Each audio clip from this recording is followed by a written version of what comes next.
Tackle junkies, what's going on, everyone? Really appreciate you guys and gals for clicking on the video. In today's video, we're going to spool up some braid.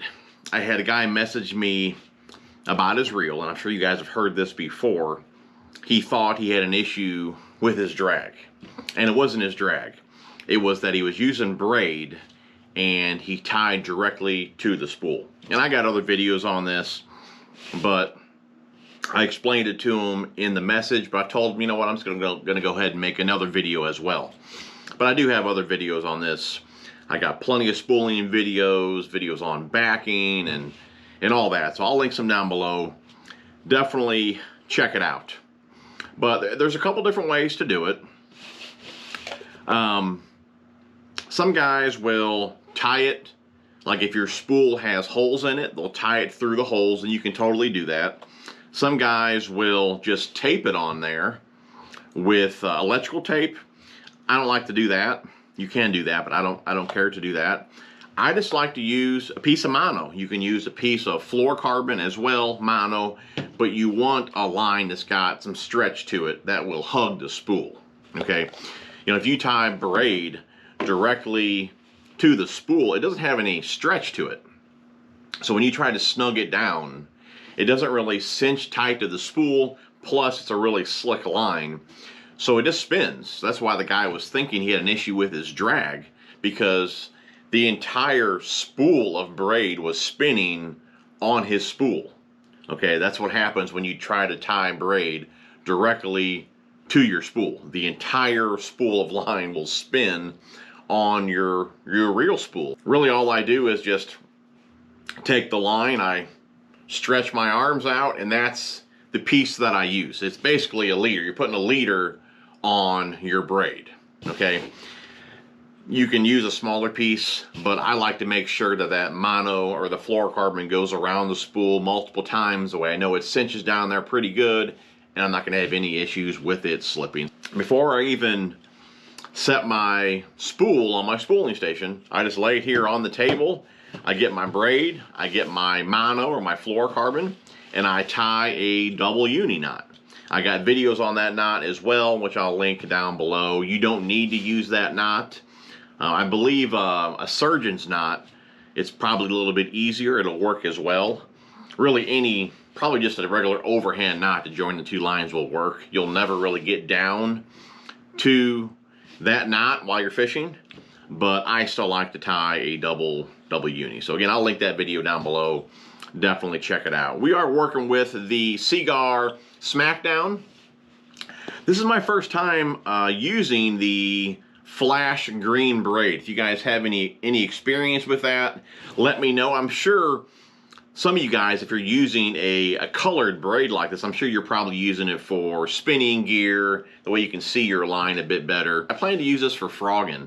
There's not really a lot of mats where I frog fish, but sometimes in a mat, or I'm around lily pads or whatever, I'll kind of lose my frog. So I figured, you know what, I can probably see the line. And just a heads up as well, if you guys are using Seaguar, they used to only carry 150 yard spools, or only have 150 yard spools available. Now it comes in 300. Once you join the two lines together, then you have to put it on some sort of spooling station. I got one here that I made, and you can use it for spinning reels or casting reels, and I got videos on that as well. But the one that I've used today, this is just a Berkeley spooling station. I've had this thing like forever. Actually, it's even broken here. I got it electrical taped together, but this is a nice spooling station as well. Go ahead and mount your reel on the spooling station, or if you're using a rod, do that as well. Put your filler spool. Go ahead and run the line under the spool. That's a bit tricky to do, but run the line under the spool. Go ahead and tie an arbor knot, which I got a video on that as well. Tie an arbor knot, cinch her down, and then you're ready to spool. I always like to start with the line guide dead center, make sure my drag is good and tight. I will guide the line if I see it starting to bunch up and not go all the way to either side. But for the most part, you know, it will guide itself pretty evenly. Now you'll notice I spool mine when I'm spooling it on like a spooling station like this, when I don't have the rod or the reel on the rod. I'll spool it more than I should, like past the bevel. Sometimes you can't even see the bevel, okay? Now, I'll never fish with it like that. I'm only doing that for two reasons. One, I don't have the reel on the rod. I know I'm going to run the line, you know, through the guides. So that's going to take up some of that line. And two, like I said, I can't sit here. I can't even grab this line. I can't sit here and pinch that line super tight to get it on the spool. Okay, I know it's looser than it should be on the spool. I like my braid super tight on the spool. You don't want, you know, when you set the hook or whatever the case may be, you don't want that braid, you know, digging into itself. You want that braid nice and tight on the spool. And when it's nice and tight as well, it just casts better, you know, less backlashes and all that. You want a nice tight spool of braid. So like I said, I overfill it when it's not on the rod and when I can't get it that tight. Reason being, like I said, I'm going to run it through the guides, but two, what I'm going to do is I'm going to go stretch that line out. Either at the lake, I might hook it on a stump and stretch all that line out. Sometimes I even go over to my dad's house. He's got some property over there. I'll have him hold one end of the line and I'll walk it all the way out. And then I'll, you know, have him hold it, obviously, and I'm walking slow and I'm getting that line nice and tight on the spool.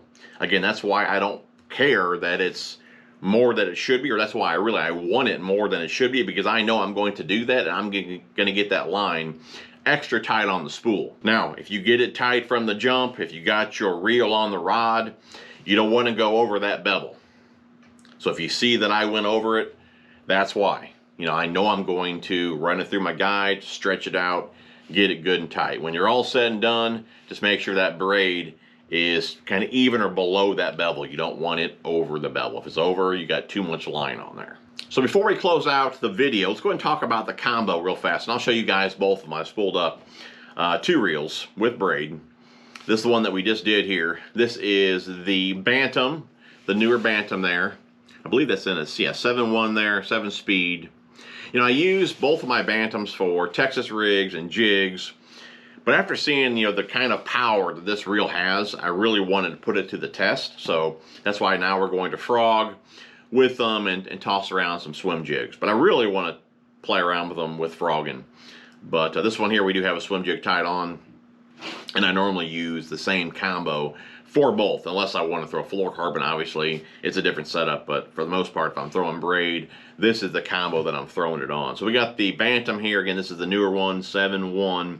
50-pound braid there. And you can see here, I don't know if you guys could tell in the video, but you could barely see the bevel when I was done spooling. But now that I ran the line through the guides, you can see a bit more of the bevel. And tomorrow, once I stretch it out and reel it on there tighter, or I guess run it out and reel it on there tighter, it'll be right where it needs to be. Anyways, Bantam 7.1 50-pound braid. This is the Okuma TCS jig worm rod. And like I said, this is the rod that I love for frogging and swim jigs. And guys, I've used 7.3, 7.6s. At one time, I even used a 7.11. And I kind of settled on the 7-footer here. You know, for me, the longer rod, you know, more than not, I ended up, you know, with my tip in the water. So I like the shorter rod, the way I'm not constantly smacking the water and all that. And I'm more accurate with it as well. So, jig worm rod, it's a 7-foot. It's a heavy power with a mod fast action. So it's got some tip to it. And like I said, it's a good rod for both frogging and swim jigs. Obviously, it's a great jig and worm rod, Texas rigs, things like that. But I've really like it for my frogs and my swim jigs. Picasso swim jig on there. That is the Grande Bass Grub. I wish they'd make these in black and blue. I don't believe they offer those in black and blue. And then we got one that I spooled up earlier. And again, I'll do the same with this. I mean, this one's pretty close. I'm still going to run that line out and get it a bit tighter on the spool. But this is that flash green there. This is the older Bantam in a 7.1 as well. 50-pound braid, 7.1 Bantam. Booyah. Pad crasher on there. Again, the Okuma TCS jig worm rod. One of my favorite rods from Okuma, especially in this lineup here. So definitely, guys, definitely check them out. Well, guys, that's my frog combos. Let me know if you guys want a video maybe comparing the two bantams, I can totally do that. Hopefully you guys are out there catching some fish, staying cool. I do believe the heat is about on its way out. Long range looks pretty good after, I think, Thursday. Like the next week or so is like highs like 89. So by then we'll be pushing September, or getting, you know, close to middle of August, pushing September. So it's already starting to cool down by then. So hopefully the heat is out of here and we can get to some late summer, early fall fishing. Hopefully you guys, like I said, enjoyed the video. If you did, be sure to smash that thumbs up. Don't leave any comments down below about how much I say. Like I said, I know. Somehow I gotta stop doing that. But I say it a lot. I don't know. Anyways, you guys are awesome. Love you guys. We will see you guys on the next one.